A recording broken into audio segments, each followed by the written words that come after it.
So we've got 1 minute left. Guess what? I'm in my house. No more RV. 2 weeks ago, 2.5 weeks ago, we were forced to move into our home 3 weeks early because we were in a small tornado. So out of the RV, we had to go that night. So we grabbed everything that we could to sleep on the floor in my new house 3 weeks before we're ready to actually move in. So that's why everything's blank. All right. Okay, so we are right at the 10 o'clock hour. I'm going to share my screen for just a second. We have a little change in plans. So Miss Kimber is going to go ahead and be our first speaker, but Jackie could not make it this morning down here at Farm Dog. So we're going to put her on a new month. And luckily, I always have AgriSafe in my back pocket. We have lots of stuff that we can share. So we'll give you an update on FarmResponse in the second half. So I did see that Miss Kimber was here. To give you a little bit of a background, I met Kimber.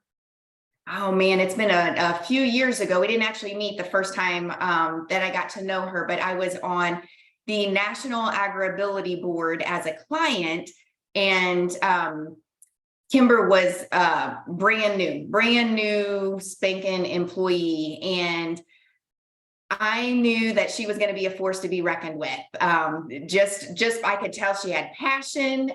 She's a go-getter. So we have not had any presenter in the Latino community yet on the stress of being in that community or being an immigrant. So I would love to introduce Kimber, and we did get to meet in person this past year at the AgrAbility conference that was in Washington. So Kimber, I'm going to let you give a little intro, and then you can go ahead and just start with your presentation. Thank you for being here with us today.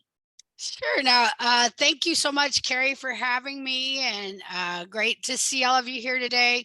Now, can I go ahead and share my screen? You sure can, yes. Okay, wish me luck, everyone. All right, so there's the screen. No, pick the PowerPoint presentation or pick the screen. What do you do? You should be able to pick your screen if you already have it up. Okay. Yeah. There's a tip that they always say, pick the PowerPoint presentation or pick the screen. I couldn't remember which one it was. So, I know I just have a short time. So are you seeing the right screen or the wrong screen? Yes, we're seeing your presentation full screen, and you've got about 20 minutes that you can use. All right. Thank you. Awesome. So my name is Kimber Nicoletti-Martínez. And I serve a couple roles. I'm new to AgrAbility. Well, I'm almost 2 years old now, so I'm walking and smearing food around the kitchen. But I've actually been at Purdue University for 21 years. This is just some of the things that I've done. 25 years of working with farm worker families. I was named the National Social Worker of the Year in 2018, and recently received the Lupe Award, which stands for Leadership, Unity, Professionalism, and Excellence from the Indiana Commission on Hispanic and Latino Affairs during Farm Worker Awareness Week.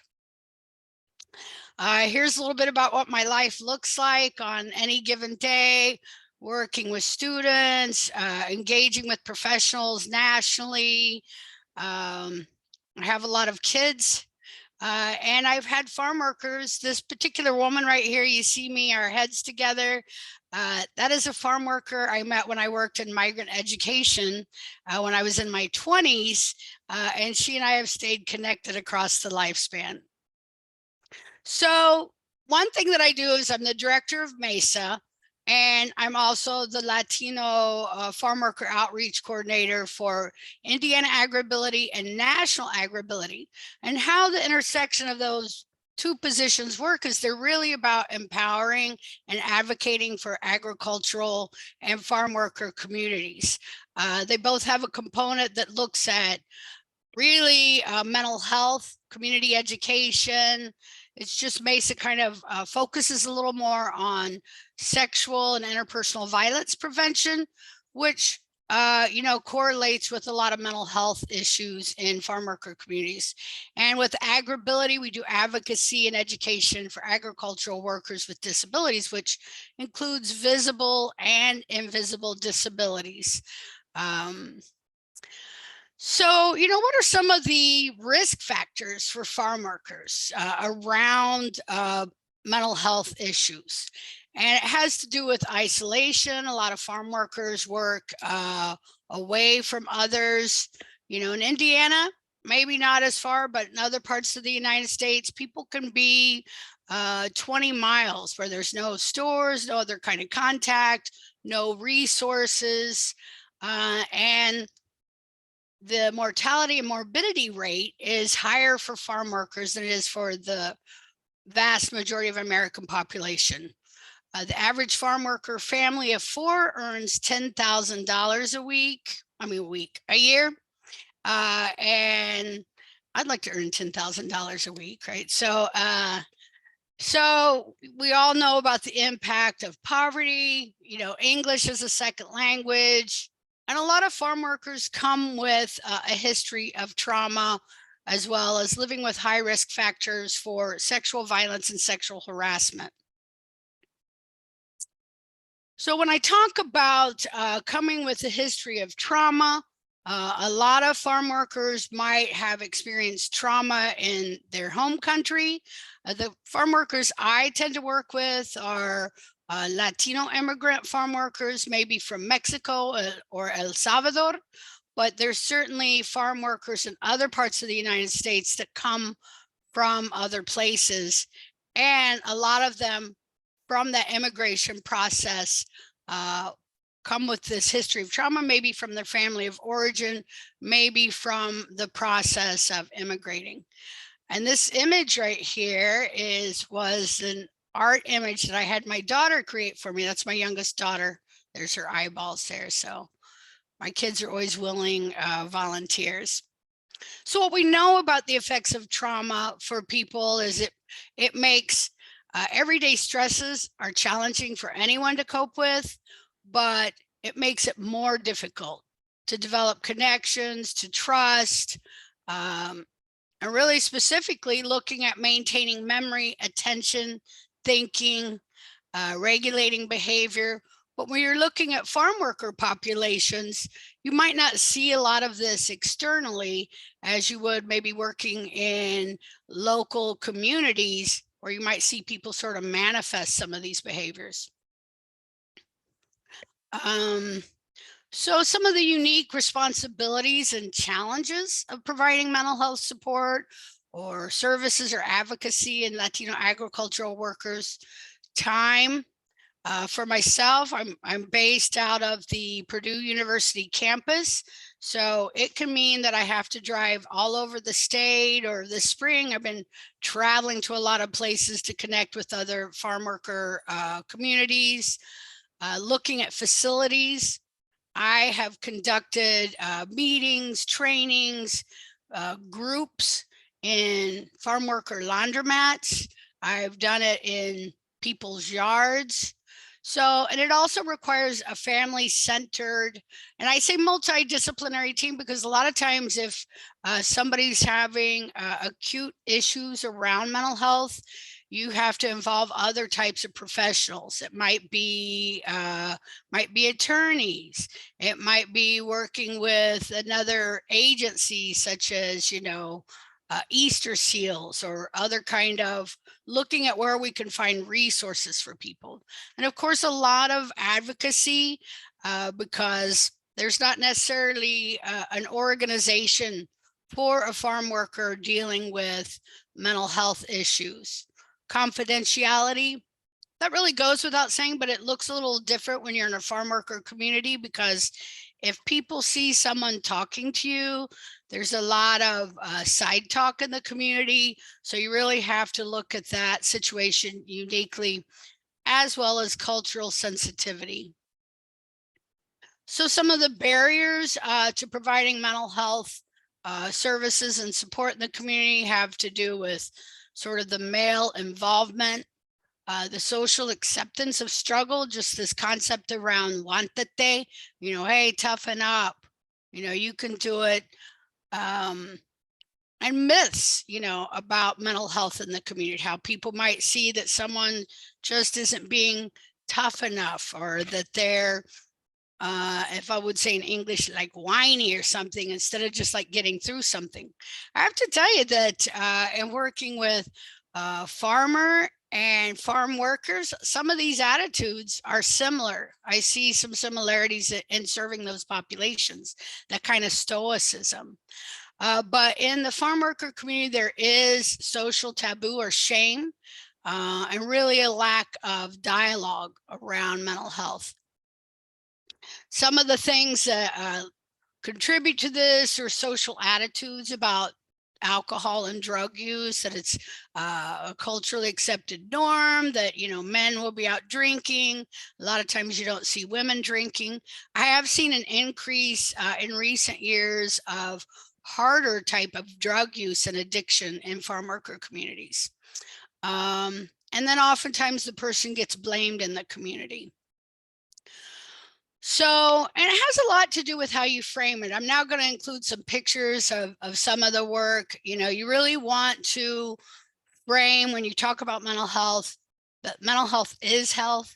And so in farm worker communities, it really has a synergistic view of health. So mental health isn't separate from physical health. So, and some of the challenges there are how mental health diagnoses are formed or manifested in individuals in farm worker communities.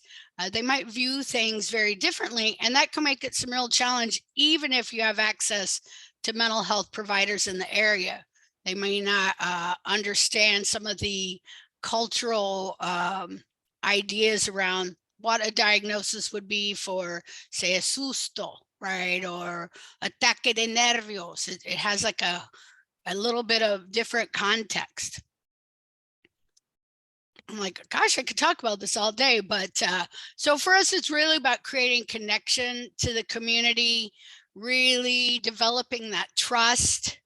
And what you'll see in these pictures, you see a lot of people sort of like laying around and drawing, because we usually do a lot of arts-based work around mental health.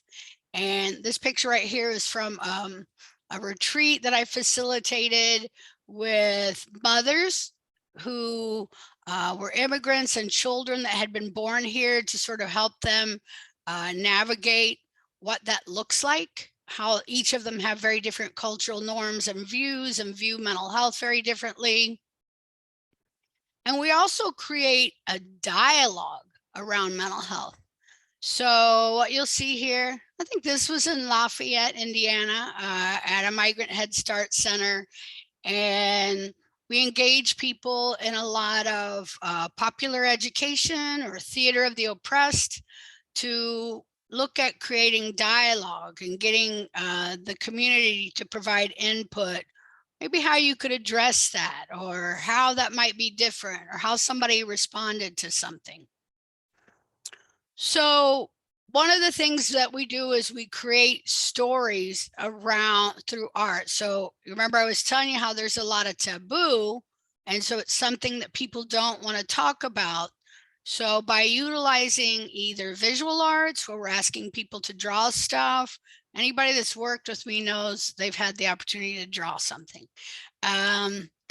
Because it facilitates some stress relief. A lot of times they're surprised when I'm coming in that I'm saying, hey, draw what, you know, draw your best day, draw your healthy family. I usually am framing it around something else rather than specifically saying that I'm talking about mental health, you know, como cultivando una familia sana, segura y feliz, like cultivating. I use a lot of agricultural words, right?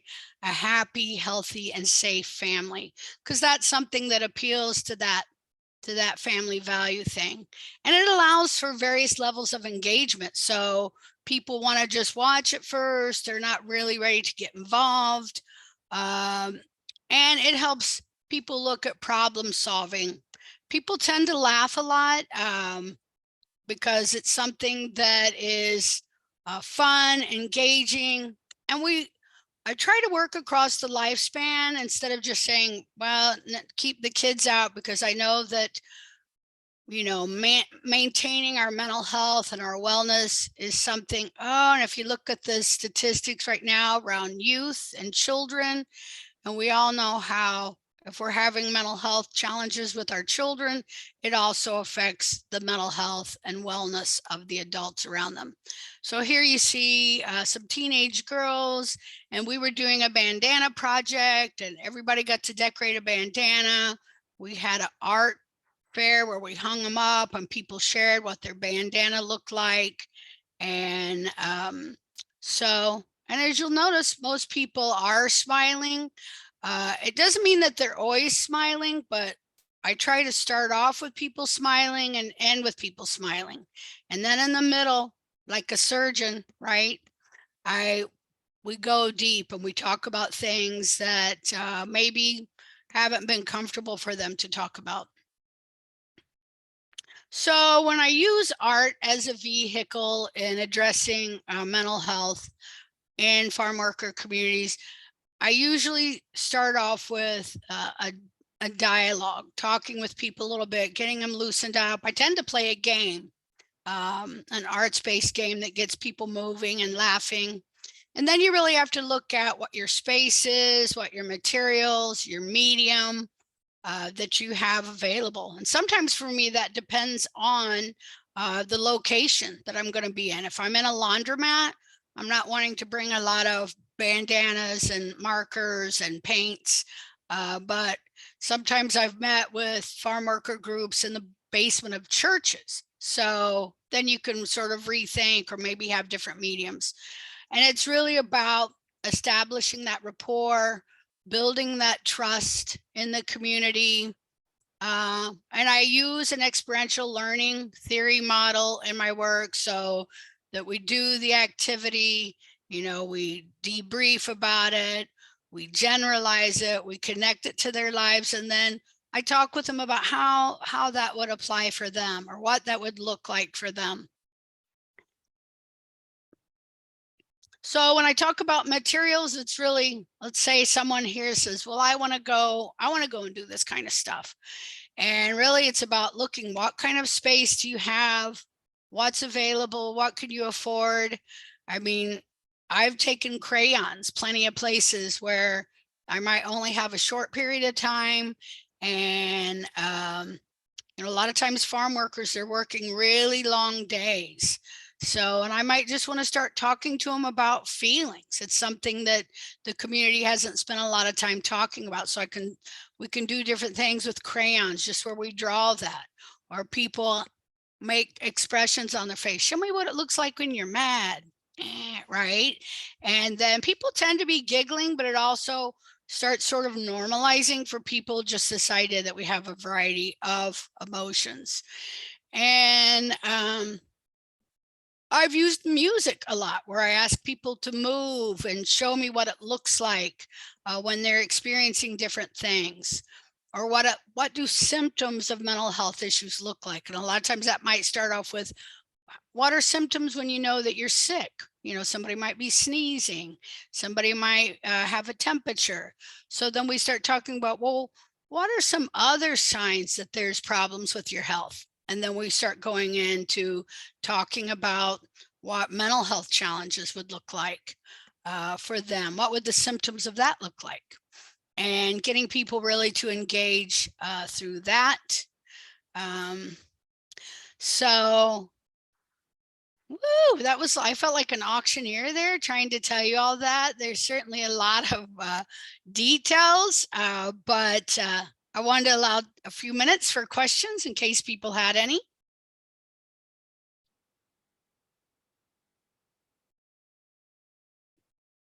Kimber, it got me to thinking. We have a large Hispanic population within our community. One of the businesses from our industrial park hires them to come in, and it just, I guess it's so normal in my community that I never really thought about how much depression and anxiety that these families could have by, I don't want to say being displaced, but basically they've, picked up and moved, and some without their families, coming into our community, that coming from Mexico to rural Missouri is got to be a huge culture shock for them.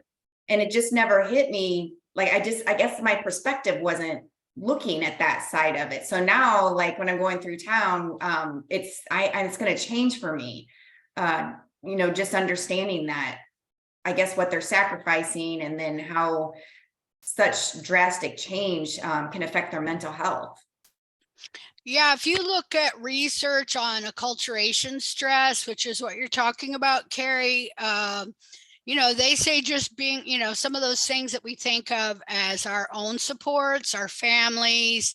I mean, even things like your traditions, celebrations that you have, and just being connected from those things that make us feel well and feel whole is really one of the high risk factors around mental health challenges in farm worker communities. And like, we have communities where the farm workers come here for 8 months out of the year, they're H-2A workers, and then they return home, but essentially they have their life on hold, for 8 months. And that really contributes to additional stress, as well as really aggravating any sort of pre-existing mental health conditions. Yeah, I did notice that kind of the same within agriculture community, alcohol abuse is very high in that area, or in that culture, I should say, I guess. Yeah, and like I said, one of the most surprising things for me recently has been to hear people. I was asking a guy, because a farm worker, he was struggling with addiction to cocaine. And he said, where I'm from, only rich people have that. And his original thought, he said, here you can get it for like $50, was he thought that it would help him tolerate the longer work hours better, because they work from 4 a.m. to 11 o'clock at night. And then him not really recognizing that then led him to being, having this substance use issue, and looking for culturally relevant services around substance use. Okay, and you're finding that using art to get them to kind of communicate with you is really working. It is, and I've worked with other programs that tried other approaches. And sometimes if you just go into a community and you start having a conversation, it's so against sort of the cultural norms.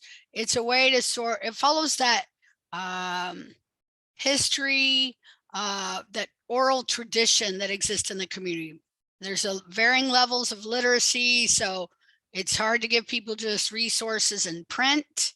So by creating dialogue, it really, and giving them a reason, to laugh or to engage, that also creates this opportunity that they want to return, because they felt a little stress relief even while they were doing it. Even though we started talking about difficult things, at the end, I have this game that I play a lot, and it's called What Are You Doing? Or ¿Qué haces?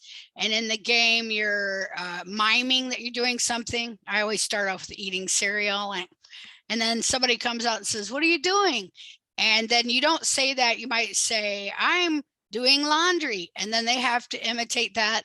And they have so much fun laughing with each other that by the time they leave, like I said, like a surgeon, it sort of closes them back up, but it makes them feel safe, even though we've talked about things that were really difficult. That makes so much sense now. I didn't think about the literacy aspect, but also the language barrier with some, that drawing is universal. Yes. Karen says that thanks so much for sharing this point of view and ways to approach subjects that are faced by many both farmers and workers on and off farms in rural areas. These strategies for kids would help in schools. Do you share this with teachers and labor leaders working with adults and families?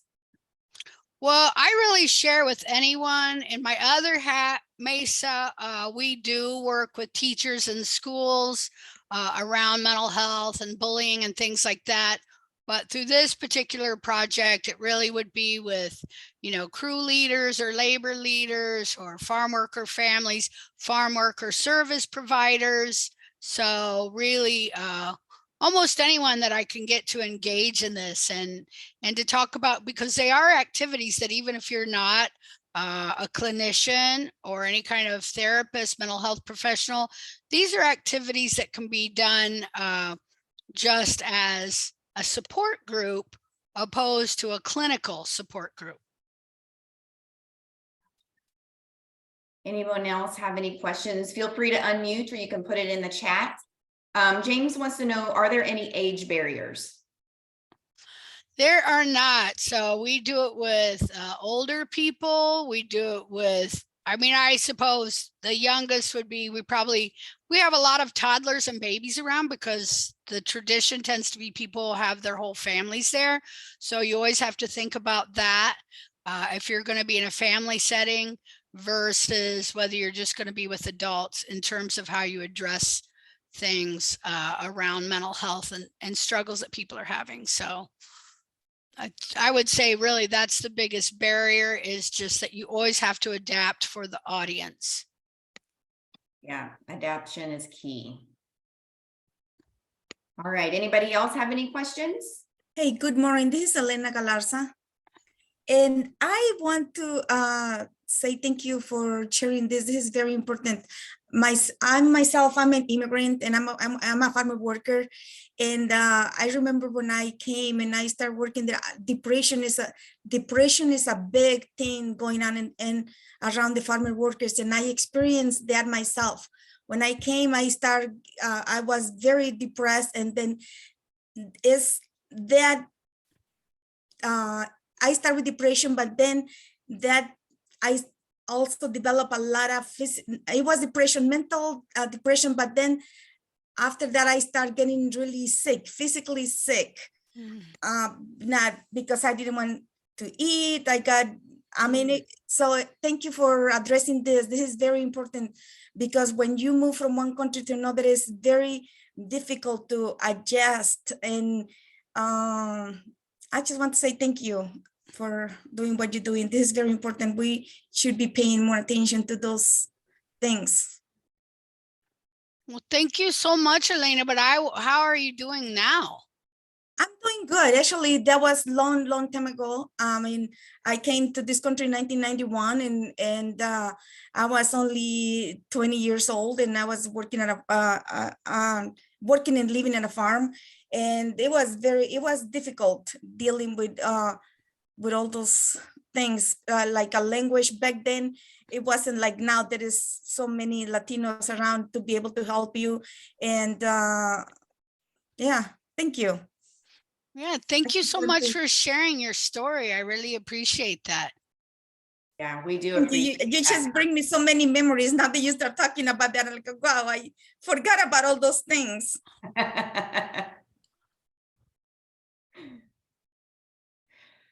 All right, we will send out Kimber's email address, but Kimber, if you want to put your email and any maybe links to anything that you would love to share, that put that in the chat for everybody, and that way they can go click on it right away. Is there anything else, Kimber, that you'd like to share before we spin off to Tara? No, just thank you so much for having me today. It's absolutely delightful to share about this work with you. And please reach out to me if I can help or support you in any way. I appreciate you taking your time this morning to share with us. We're trying to hit all aspects of mental health. So if you guys have ideas on subjects that we haven't been able to hit, go ahead and make sure you send me those, because we would love to get those projects shared on here. So since Jackie couldn't come this morning, we're going to go ahead and turn it over to Tara. Tara is going to update us on how well our farm response is doing in the mental health field. So I will let Tara take it away. Okay. Can you hear me, Carrie? Yep, sounds great. Okay, great. So my apologies. We were supposed to have 2 staff members from AgriSafe presenting this content today. And Angela Landrum, who is our web technologies librarian, she is also a licensed professional counselor, and she had a client crisis that she had to attend to. So I'm going to attempt to do both my short slide deck, and then I'm going to switch. And she was generous enough to quickly share her slide deck, and I'm going to share her content as well. But she is certainly going to be the expert for the second half of this presentation. So I wanted to share with the audience about AgriSafe's Farm Response. If you're not familiar with Farm Response, this is an online on-demand training that AgriSafe has had now public facing for about a year. And the training is targeting healthcare professionals. And this would be beneficial to any healthcare professional to understand those mental health stress factors that exist in agriculture. But in a lot of our marketing that we've done with Farm Response, we've really tried to target those behavioral health specialists, those like licensed professional counselors, social workers, psychologists, because we really sort of want to build capacity and infrastructure and knowledge in those individuals for farm workers and farm and their families. So why do we need Farm Response? Farm Response actually took about 2 years to pull together. AgriSafe is not the only author in Farm Response. We sought experts in various areas of farm stress to contribute to this content. And originally, this was when this was happening in 2019. I don't know if any of you are familiar with the American Farm Bureau survey that came out in 2019, but it showed some serious need that we had in our agricultural communities for decreasing stigma, increasing access to care, providing education for those individuals in farming communities. And then American Farm Bureau came out again in 2021 with additional survey. And these were some of the key findings that they found. Interestingly, and probably because of all the effort that had been placed over the previous 2 years of working in farm stress and decreasing stigma, individuals that were surveyed in this by American Farm Bureau said they were more comfortable talking to friends and family.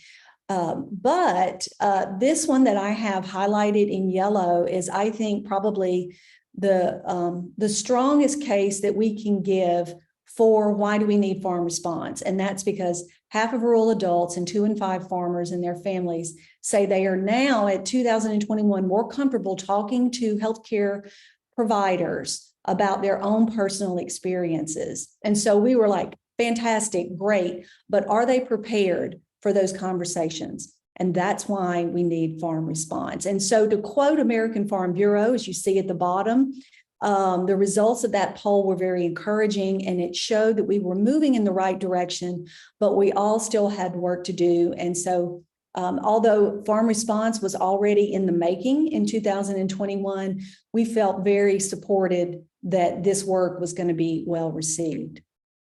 So I'll go over just a few details about Farm Response for those of you that don't know what Farm Response is. As I said, it's a 3.5-hour continuing ed module that is a deep dive into the mental health stress factors that exist in agriculture. You can look here in the middle, this light blue segment, and you can look at a sort of an overview of many of the topics that are covered in Farm Response. We have a standalone chapter in suicide. This is in an on-demand platform called Articulate. And so this is an interactive platform where we ask the learner to answer questions, open boxes. We can provide videos. We can provide animation in there. And so we really wanted this to be interactive because 3.5 hours is a lot to ask a healthcare professional to commit to. So we wanted to make this as most enjoyable experience as possible. The other thing about Articulate is that an individual does not lose their place. So if you're in there for 30 minutes and you've got to go and take care of something, or you need to go see a patient, you will not lose your place. So we felt like that was really critical, especially for busy healthcare providers. Whenever an individual completes FarmResponse, not only do they get their CE certificate, but they also get this virtual electronic badge that is in the middle. So you see FarmResponse. They can attach that to their signature line and any of their marketing materials. And we really encourage healthcare professionals, showcase this credential, put it in your office, have it there when people are signing in for their appointments, because you want to communicate that you have taken the time to understand their communities. This really can speak volumes.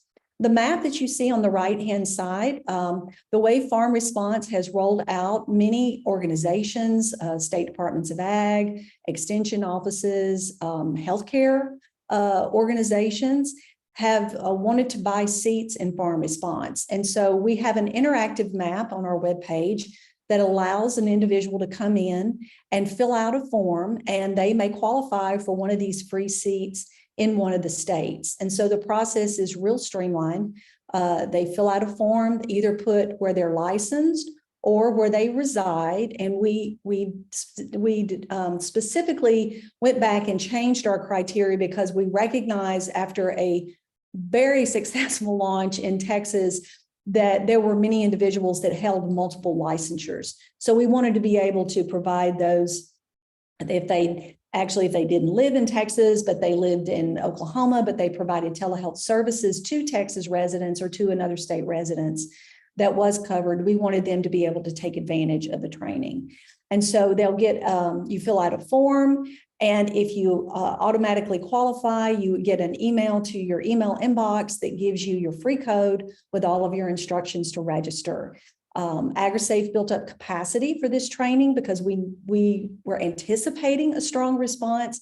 We have tech support for this. We have communication support for all of the behind the scenes if someone is having any issues progressing. And then we also had to build in a robust evaluation team for FarmResponse.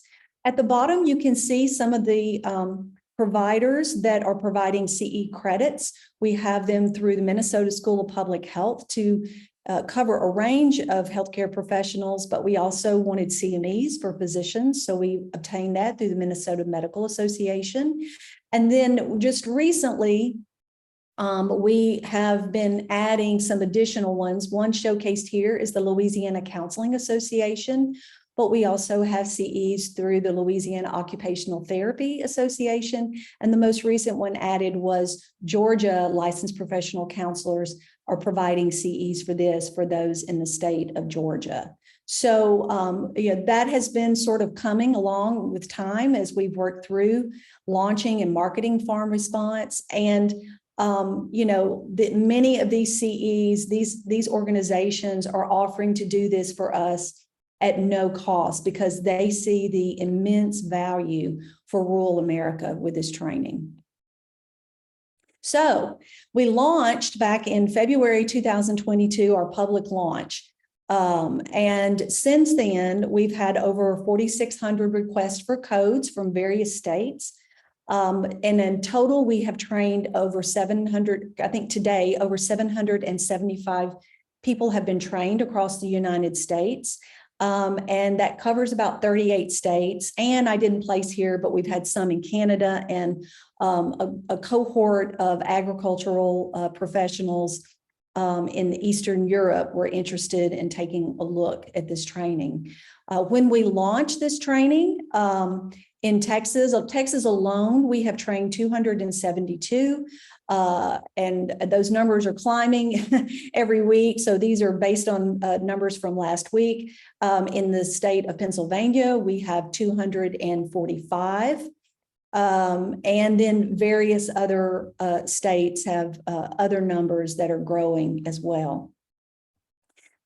We had in our plan to do a year-end evaluation of FarmResponse. And so we reached out to our strong partners at University of Nebraska, and they were able to connect us to Cheryl Bessler, who is a specialist in an adult learner specialist, and she specializes in evaluations.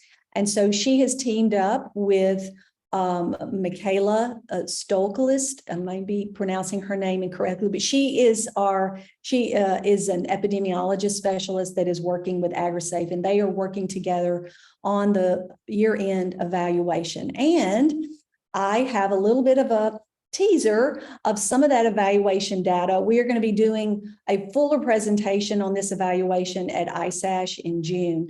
But just to give you an idea of what we are seeing with the evaluation, they pulled all of the learners that had completed as of January 19th. And so that was 520 learners. And actually it was 565 learners, but they pulled out the ones that were part of AgriSafe because we really wanted clean data.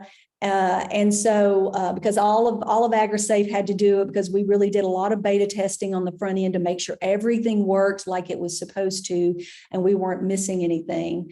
But so this data analysis is based on 520 learners.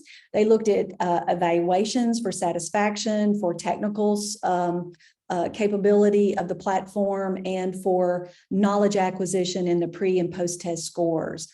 So just in general, because I don't want to bore you with a lot of numbers, our pre and post-test scores for 17 out of the 20 test questions were statistically significantly higher at post-test compared to the pre-test score. So we felt good about that. Those 3 questions, we know we've got to go back and retool, but we felt like, you know, for a first-year launch, that was really good.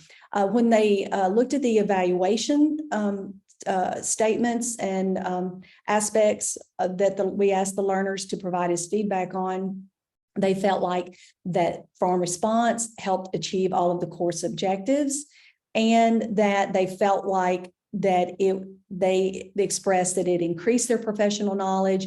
It actually made them rethink and sort of changing some of their communication skills, and they could see an opportunity because FarmResponse provides a pretty robust list of types of referrals and information sources for providers to help agricultural workers and their families. And they felt like that was really, really valuable.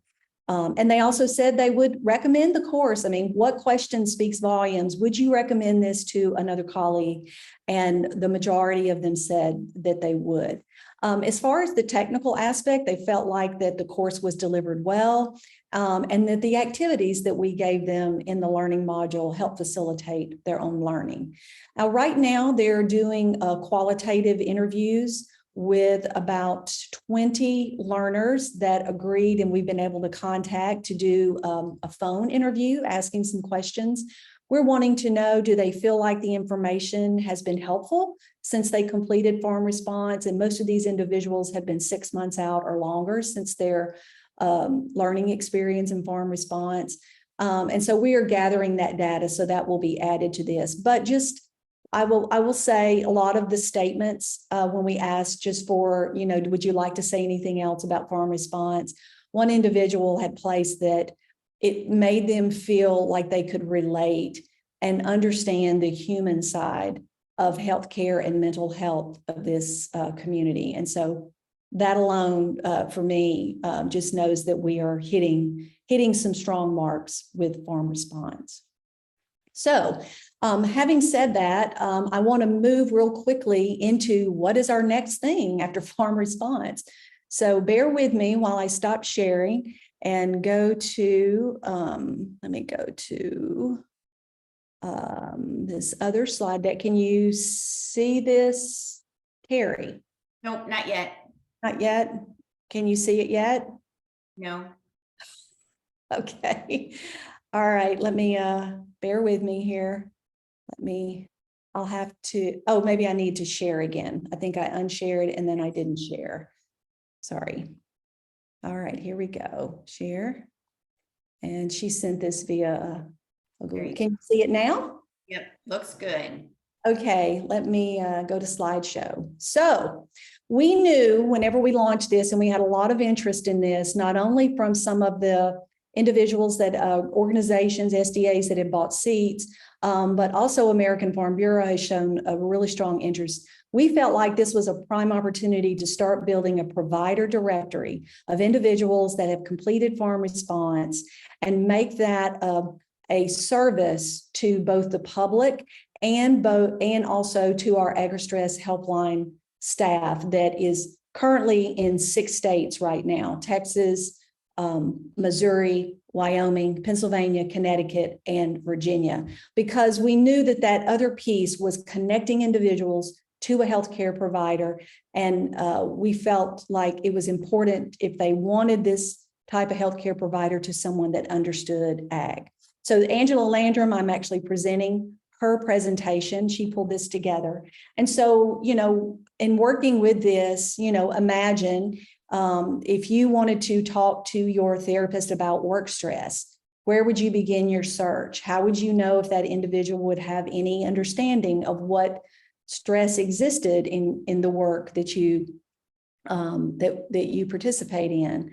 What about the health issues tied to your work that may be inherent to the work risks that you experience on a daily basis? How would you look for a physician? Or how would you, if you live in a rural or a farming community, where could you look for a nearest specialist to see someone perhaps that could understand you? Or maybe you wanted to see someone remotely because that would work better with your work schedule. So we knew that all these things were really important. And just looking at some basic data, we know that as of 2020, individuals rely on online sources to find their healthcare providers, and 1.7 times more than a provider referral. 56% of individuals consult on average 3 online sources to find a provider. And that can sometimes be very daunting. And so some other challenges that we know is finding providers that meet a client's needs, locating somebody with appointment availability and someone that accepts your insurance. And so we began brainstorming about how would we build out a FarmResponse directory. And so we wanted to do this to help agricultural farmers, workers, producers, and their families find a healthcare provider more quickly and easily that could address their needs and their challenges. We knew that there were no existing directories that have filters for this type of work for individuals that work in this industry, specifically for ag workers, producers, for farm workers. We do know that there are organizations out there like Migrant Clinicians Network that can connect farm workers maybe to other regional services and things like this. But this would be something that an individual would be able to access on their phone or their computer. And so when doing this, we are going to build in distance search, additional advanced searches, such as, are they seeking a physician? Are they seeking a psychologist or a therapist? Do they need someone that specializes in substance abuse? Can they search via their zip code? And so we're just building that right now. Our target is to have our initial FarmResponse directory up and running by the end of summer 2023. And this is just sort of a little bit of a mock-up. Then this is Angela. At least we can see her face, even though she can't be here today. And so she did this, building it out to provide that information. With the software that we're going to use, an individual should be able to directly link if this individual has the ability to book an appointment, like go into their booking system and book an appointment. And it'll also have a hot link for their practice phone number if they want to dial that number either from their computer or from their phone. So I'm excited. Actually, this is probably the first group we've actually shared about the FarmResponse directory, and I would love to take any questions that you may have. Also, our CEO, Natalie Roy, is here with us. And Angela, if you're here, if you were able to join in, please holler. So if individuals have questions directly for you that I can't answer, I can send those to you.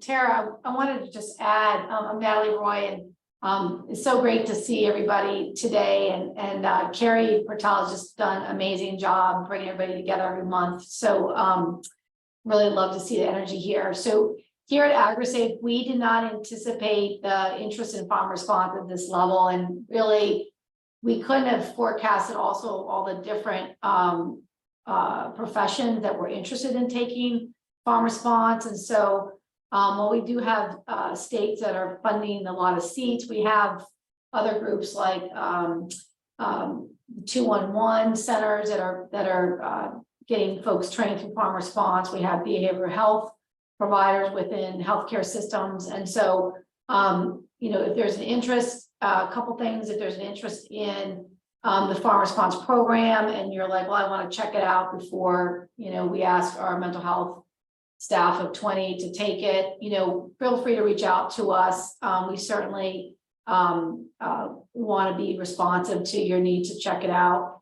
The reason why it's also, there's a fee for it is because it costs us money to house it on our learning lab and also for future development. So there's a lot of work put into this articulate product, and you're going to see development happen so that we can be responsive to special populations, as Tara's mentioned. So we really appreciate folks giving us feedback on how we can improve it, and certainly improve the licensing part as well in terms of who gets continuing ed credits.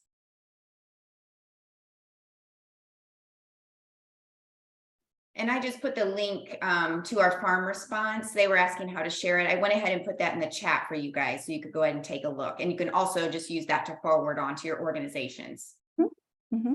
And there was a question in the chat, Carrie, about what professionals. So certainly in some states, the Minnesota School of Public Health, CEs, have been able to be applied to registered nurses, occupational therapists, physical therapists, safety health professionals that also need CEs.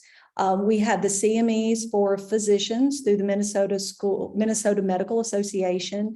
And then certain states, like for instance, in Louisiana, we found out that those LPCs in Louisiana, their CEs had to come from that organization, but they were more than willing to provide it. So you can look on the FarmResponse page, and down at the bottom, it lists all of the CE providers and what professional those apply to on there if you're wondering if it would meet your needs.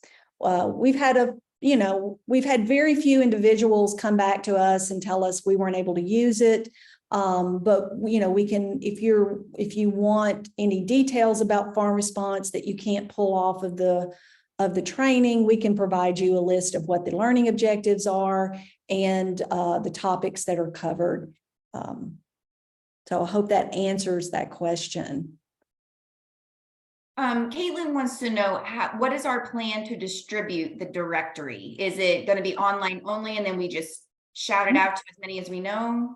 Yep, it's going to be housed on a page at AgriSafe, on our AgriSafe webpage, and it'll have its own dedicated space and searchability. So yeah, it's going to be public facing. And I think it's good to also mention that we have great relationships with farm associations, and that, we really feel like this is something that is a response of what people have asked us for a long time. So both with our, partnerships with farm associations, farm media, farm media is very receptive to getting information out there. And then other organizations as well. Even healthcare organizations, we feel really confident that once the directory is released, that it won't be difficult to promote access to that. Mm-hmm. And there was a question, I think, it was Lori. She was asking about, CEs for her licensure. If you have a relationship with an organization in your state, professional organization, and you want to help us advocate for them to provide CEs for those individuals in your state, reach out to me and we'll certainly follow up with those leads. Ideally, what would be the best thing is that there would be an organization or a group that would, purchase seats for interested healthcare professionals in your state. And so we can combine that maybe with those special CEs and make it a perfect fit for those in your state, Lori. So we did have one question about technology. Since the directory is just going to be housed digitally on the internet, they want to know what is there any plan for those who are technology limited, either is not technology savvy, or are rural broadband, like if they just can't access it, I guess. Will there be maybe a downloadable that somebody could print off or something? Well, and Natalie, if you've had conversations with Angela about this, please jump in. We know that there are always going to be some barriers for us to address. We don't see them necessarily as barriers, but just a challenge that we've got to find out a solution to. Because of Angela's specialty as web technologies librarian, and they are very much invested in making sure things are accessible to all, especially with health literacy. She is putting a keen eye to that to make sure this is easy to navigate and, provide individuals helpful. We can provide them technical support to help them navigate that if someone is really having trouble navigating the website. So, we need that feedback from professionals like yourself, should you find opportunities for us to improve this product. To add on to that, that's an excellent question. And AgriSafe, we're very committed to accessibility, and we've invested actually a position in that space where we not only just are course offered in training, but are we 508 compliant? Are we dependent on, like you said, broadband? Do we have other options? One of the things we're excited about is that we believe that the crisis line that we're operating in 6 states, we believe that that crisis line will grow to be a national line. And when that national line does get ramped up, then the idea is that someone could also call that crisis line to get access to the directory, so they wouldn't have to necessarily have access to the website. So that would be an example of where someone could call to get access to it. Now, certainly, we also receive phone calls. So if somebody needs to get access to a provider, then they can call AgriSafe and they'll be able to get access that way as well. So we're not going to limit it to strictly searching on the internet.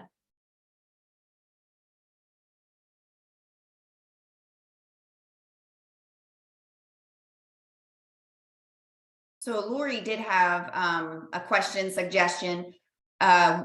She wonders if a postcard to Farm Bureau members to alert them of the support would work. Mm-hmm. Paper.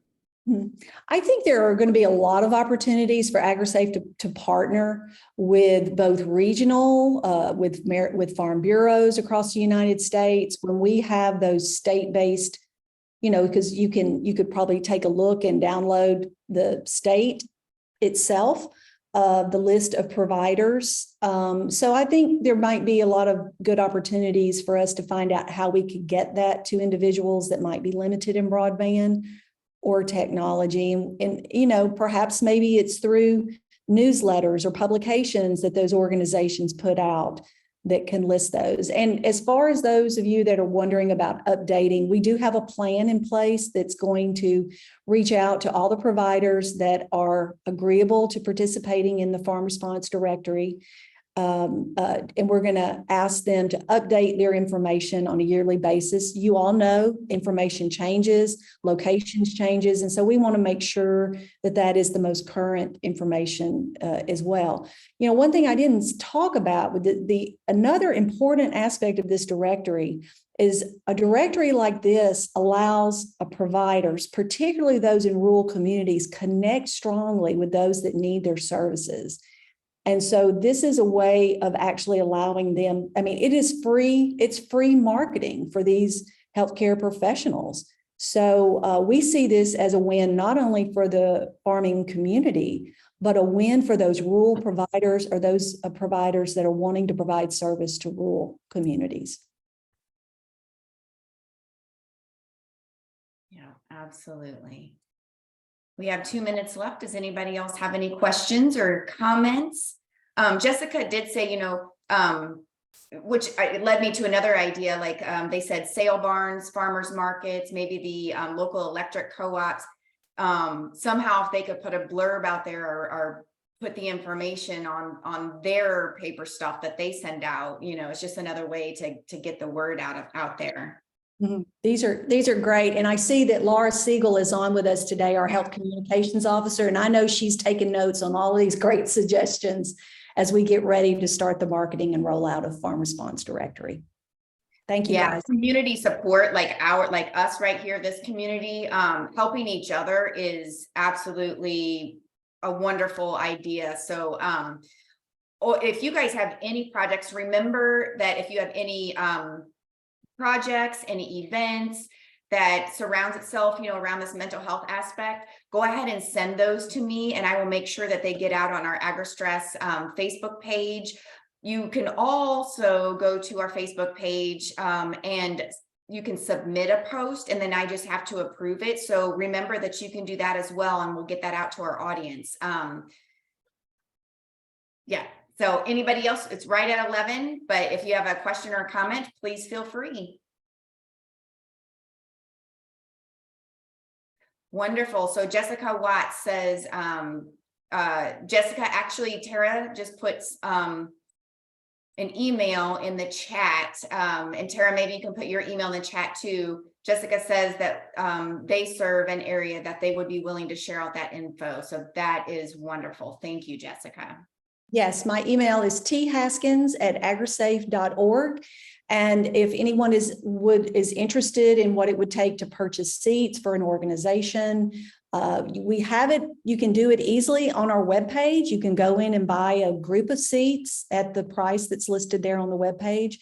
But if you need to speak to someone more in detail about that, Natalie Roy, our CEO, is the person to talk to, and her email address is in there as well.